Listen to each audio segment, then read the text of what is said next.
Hola, ¿cómo les va? Muy buenas noches, bienvenidos a 50 Minutos. Una semana con mucha información económica. Tuvo lugar el mini foro de Davos, como lo llamaron, organizado por la misma gente que organiza este encuentro de empresarios y presidentes habitualmente en Suiza y que esta vez trasladaron aquí una versión local, básicamente para enfatizar la idea de que Mauricio Macri quiere abrirse a las inversiones porque entiende que esa es la manera de salir de la situación de recesión económica. En el medio, un contexto de puja con la CGT y los sindicatos que están reclamando una reapertura de las paritarias. Con el gobierno cuya respuesta por estos días fue con la inflación frenada, que es lo que ellos estiman que acaba de ocurrir, señalan que no habría motivos para reabrir una paritaria ahora. La CGT que está amenazando con lo que sería, si finalmente lo acuerdan, el primer paro general contra el gobierno de Mauricio Macri. En esa puja de inversiones vamos a seguir a estar hablando en una mesa con temas económicos. También va a estar con nosotros el senador de la UCR por Mendoza, el senador Julio Cobos, ex vicepresidente de Cristina Fernández de Kirchner. Pues todos sabemos que esa es una historia que terminó muy mal y actualmente nos interesa también su mirada sobre el gobierno de Mauricio Macri.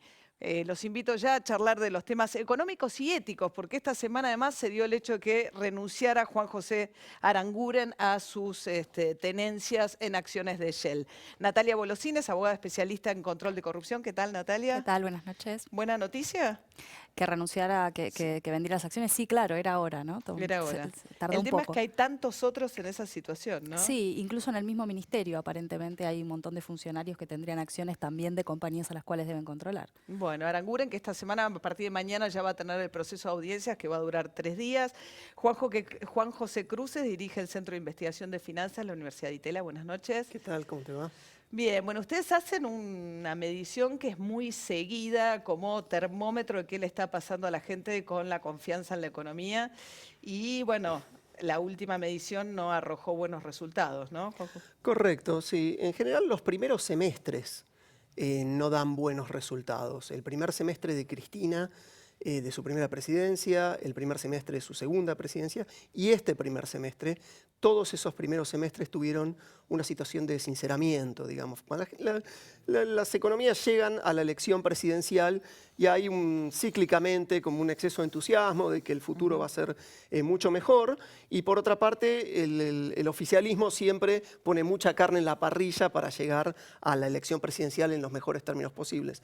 ¿Qué pasa después? Y es como después de la luna de miel, digamos. Uno ya ve lo que tiene al lado y por ahí no es todo lo que había soñado y hay una caída fuerte básicamente entre marzo y junio. Eso se estabilizó bastante, subió en julio pero bajó en agosto todo lo que había subido en julio. Confianza es que la gente cree que va a estar mejor, digamos, ¿no? Sí, básicamente las preguntas tienen que ver con el optimismo respecto del futuro, cómo valoran la situación personal, la situación general de la economía y si les parece un buen momento para comprar electrodomésticos, automóviles o inmuebles. Claro, y eso es lo que cayó un 6,2%, les dio. Sí, que es lo mismo que había subido el mes anterior. Ahí el dato fuerte es que cayó fuerte en marzo, abril, mayo.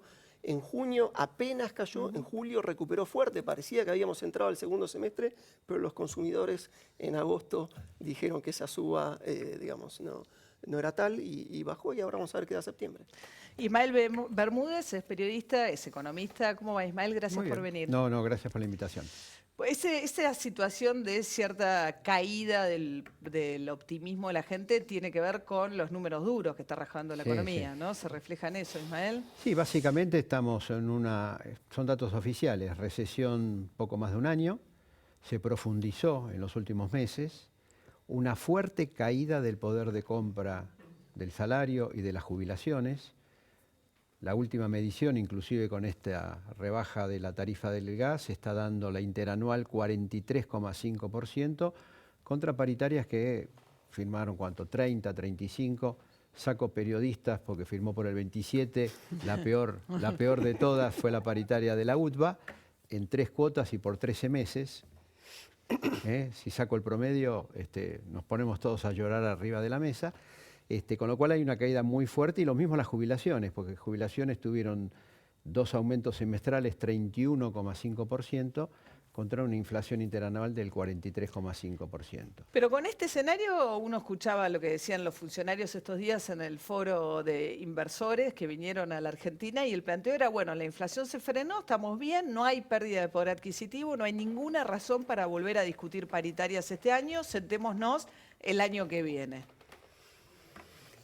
Mira, a ver, la salida del populismo es difícil para cualquier sociedad. Mario Blecher, que sería un dirigente muy importante de haber ganado el Frente para la Victoria, lo dijo con enorme claridad en televisión. El populismo es como un periodo en el cual la familia vive de la alcancía de los chicos.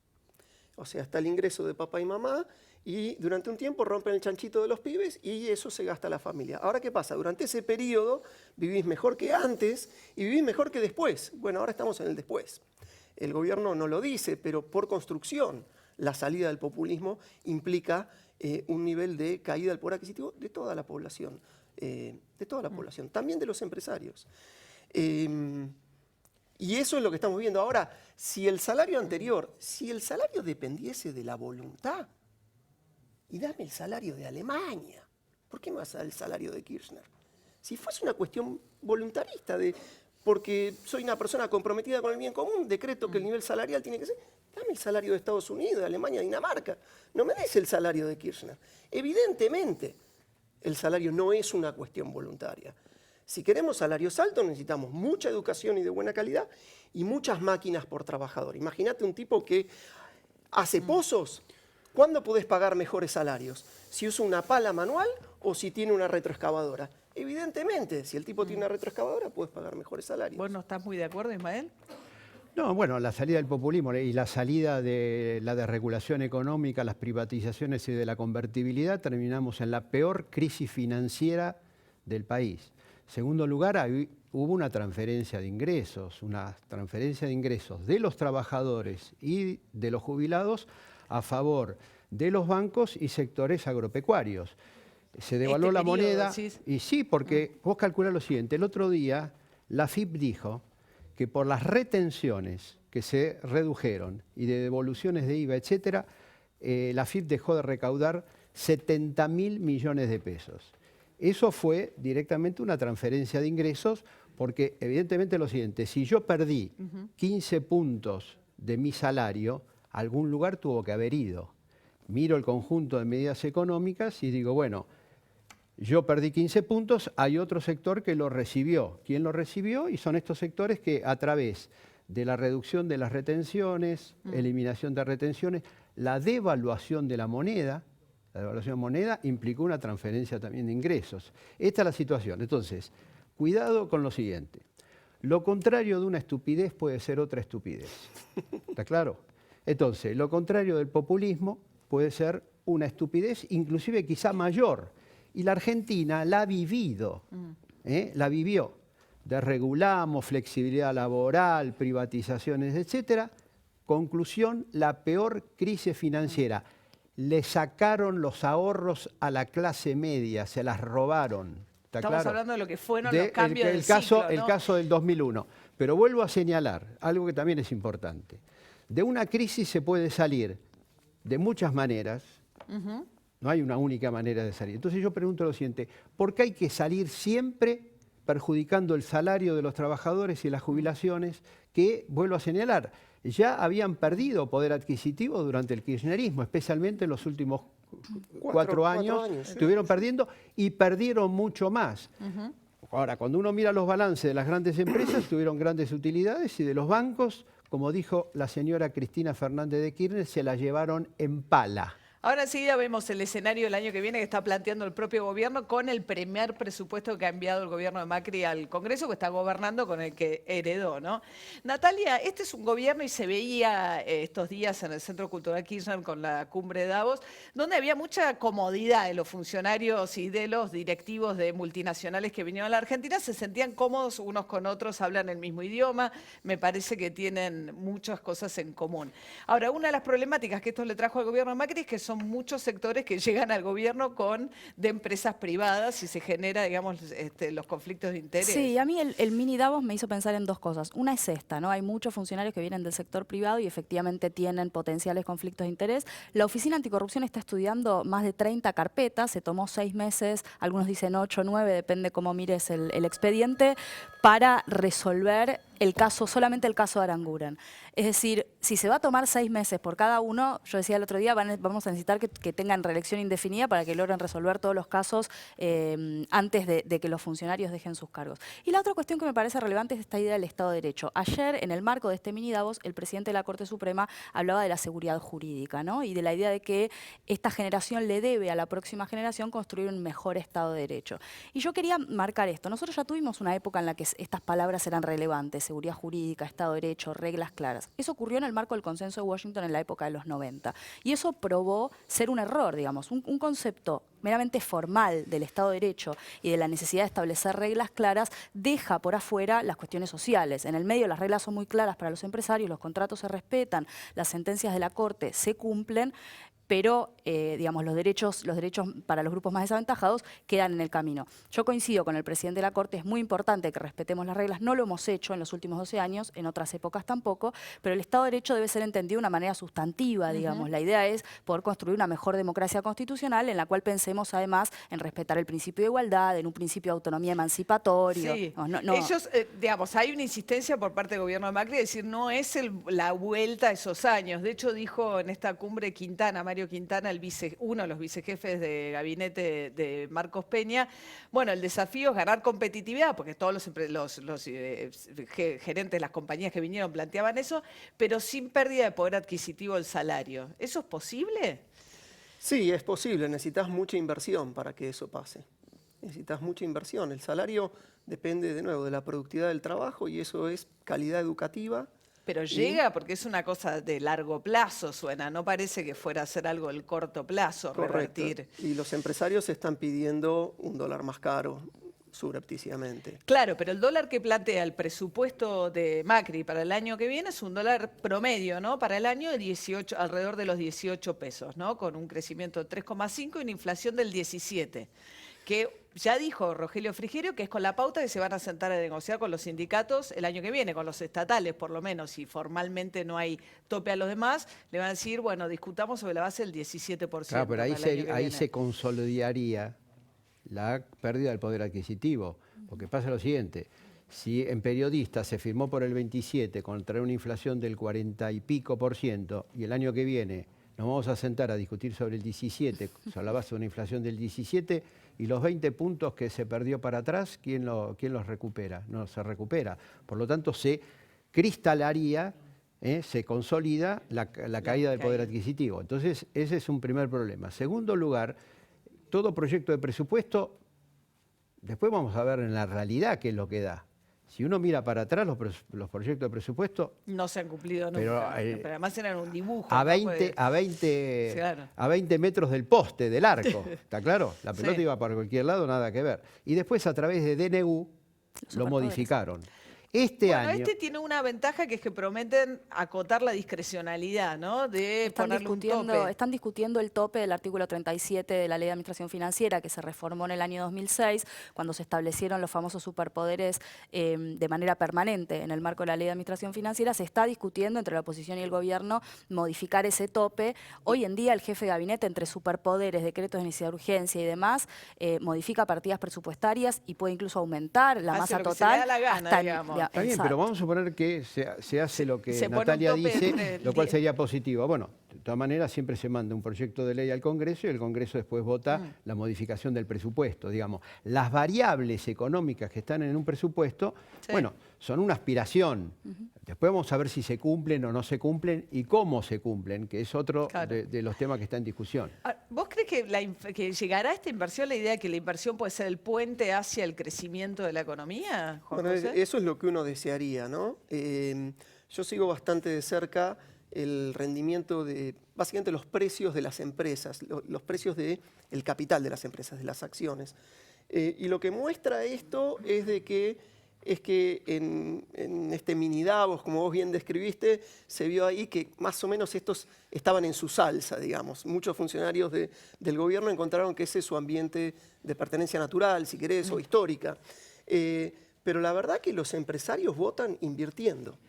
Y lo que estamos viendo con los precios de las acciones es que, si querés, podemos tomar café, pero de amor ni hablemos. Nada. No te diré nada. Hay proyectos, hay amagues, pero la inversión no es declarar que se va a invertir. Lo que uno mide concretamente a través de los precios es, yo entiendo la molestia de Ismael. No es una Todos, molestia. yo creo que estás molesto y tenés razón, y yo también, porque la caída del salario real nos pega a todos. Pero el punto Pero no es una molestia, esto es importante. Yo no lo hago desde el punto de vista de la molestia. Bueno, si el verbo, si está mal molestia, poner el nombre que te guste. Pero el punto es desagradable que nos bajen el salario real. Pero, de nuevo, si fuese una cuestión voluntaria, pongamos el salario real de Dinamarca y listo. Desgraciadamente, en una economía capitalista integrada al mundo, el capital puede fluir de país en país y los trabajadores no. Entonces, ¿qué hacen los países? Compiten entre ellos para hacer un lugar atractivo para que el capital venga y se radique. Si el salario fuese una cuestión voluntaria, y ponerlo en las nubes, punto. Y eso desgraciadamente no funcionó. Como bien dijo Ismael, durante el kirchnerismo en los últimos 4 años se dejó de crecer el salario real. La manera genuina de crecer el salario real es que haya inversión. Y lo que estamos viendo con indicadores concretos de voluntad de invertir es que a través de lo que dicen los precios todavía no hay tanta onda, digamos. ¿3,5% para el año que viene te parece extremadamente optimista como pauta de crecimiento, Ismael? No, primero 3,5 es muy poco, ¿no? Primero porque vamos a ver definitivamente cuánto va a caer este año, porque se está hablando de 1,5, etcétera, con lo cual sería una recuperación muy parcial. Ahora, de todas maneras, tendríamos que ver, porque, insisto, algo que es muy importante. Hoy tenemos un contexto internacional muy, pero muy complejo, ¿eh? Se está hablando de que Estados Unidos puede aumentar la tasa de interés, China está muy endeudada, hay crisis de sobreproducción en muchas ramas de la economía internacional, con lo cual el contexto internacional, bueno, Brasil sigue en una crisis política y económica muy fuerte, son todos condicionantes para la Argentina, con lo cual, digamos, es también una variable que yo la miraría con mucho cuidado, porque no depende solamente de nosotros, sino del contexto. Pero quiero decir una cosita importante. Si la inversión depende de la baja del salario, quiere decir que como sociedad estamos fregados. ¿Está claro? Porque no olvidemos lo siguiente, la Argentina tiene 33% de pobreza. En negro, además, 30 y Aparte, pico por tenemos ciento. 33%. El 33% la tenés en varios lados. Tenés 33% de trabajo en negro, 33% de pobreza y tenés más de 40% de chicos en... Entonces, ¿les parece poco el salario? Le quiero preguntar a Natalia finalmente, porque mañana arranca, bueno, Aranguren va a estar comandando las audiencias, parece que van a durar 3 días, el requisito de la Corte Suprema para que puedan aumentar tarifas, y ahí aparecen también los subsecretarios que tienen situaciones parecidas de acciones en distintas compañías petroleras. Me parece que más allá de las cuestiones puntuales de Aranguren o el nombre que fuere, acá lo que hay que pensar es hacia el futuro en reformar la ley de ética pública. Yo decía, si tenemos que discutir tan en el borde cada caso, si eso no es, si, digamos, por ejemplo, a ver, la interpretación restrictiva que hizo la Oficina Anticorrupción de la Ley de Ética Pública, algunos consideran que es adecuada y otros, como yo, consideramos que no. Manuel Garrido, cuando fue fiscal de investigaciones administrativas, hizo una interpretación diametralmente opuesta. Es decir, lo que esto está marcando es que la ley no es clara. Esto no sirve ni para la sociedad ni para los funcionarios. Si vos sos un tipo que viene de la academia... En Estados Unidos o en Europa tienen que vender las acciones, claramente. ¿Qué es lo que dijo Aranguren? Dice, a mí la ley no me obliga, lo hago porque me dijeron que por un motivo de prudencia era mejor que las vendiera, pero yo no estaba obligado. Esa es la interpretación, yo creo que equivocada, que es la que hizo la Oficina Anticorrupción. Digamos, la ley, desde mi punto de vista, debe ser interpretada de otra manera. Pero más allá de esto, digo, hay que cambiar la ley de ética pública. Para que sea más para que sea clara, para que todos entendamos también, ¿no? Juan José decía que hasta ahora hay entusiasmo en los que vinieron a la Argentina, pero no hay amor porque eso no se ve en las acciones. Matías Di Santi de Chequeado, ¿cómo andas, Mati? ¿Cómo andas, María? Bueno, de las inversiones de las cuales se habló estos días en la cumbre con los directivos de distintas compañías multinacionales, ¿cuántas son nuevas? ¿Cuántas venían? ¿Cuántas ya fueron anunciadas otras veces? Bueno, el jefe de gabinete de ministros, Marcos Peña, dijo hace unos días que la Argentina registra desde la salida del default inversiones y anuncios de inversiones por más de 35.000 millones de dólares. Cuando uno se mete en los datos oficiales, que son datos del Ministerio de Hacienda y Finanzas de la Nación, se da cuenta que si uno toma las 10 principales, que es un ranking que establece oficialmente el gobierno, de esas 10 inversiones principales que suman 17.000 millones de dólares, el 50% son anuncios que se hicieron antes del balotaje entre Macri y Scioli. Después tenés el 23% entre el balotaje y la salida del default, y luego el 27% se da la relación que establece Marcos Peña, que son el 27% son anuncios que se hicieron después de la salida del default. Ayer Frigerio decía que ya le prometieron 1.000 millones de dólares en inversión. Bueno, por lo visto, hasta ahora tenemos anuncios. Vamos a ver cuándo eso se ve, digamos, en obras y de alguna manera enterradas, ¿no? Esas inversiones, porque el gobierno apuesta a inversión, empleo privado, de alguna manera que se restablezca la actividad de la economía, ¿no? Claro, está 27% entonces de las Pero inversiones. anuncios. Anuncios. Todavía Solo a nivel de anuncios. anuncio, Ahí no está. de concreción de inversiones. Me parece que es un dato importante. Exactamente. son Cuando vos anuncios. te querés comprar un departamento y con tu mujer decidís comprarte un departamento, ¿cuánto tiempo estás desde que tomás la decisión hasta que buscas, negociás, haces una oferta, firmás el boleto? Obvio que no va a pasar mañana. O sea, es obvio que esto no pasa inmediatamente. Eso lleva un tiempo. Pero está bien desglosar No, el no, número. no. Ah, Por eso no, me te parece digo, una gran tengo que- contribución Pero lo es que hicieron importante, ellos. es una gran importante contribución. porque está la idea en la sociedad de que está la lluvia. ¿De dónde viene la lluvia de inversiones y la lluvia de dólares? Vinieron dólares, digamos, con fines especulativos, pero como recién dijo él, enterrar, o sea, poner físicamente la inversión no ha aparecido. Y algunos señalan inclusive problemas políticos.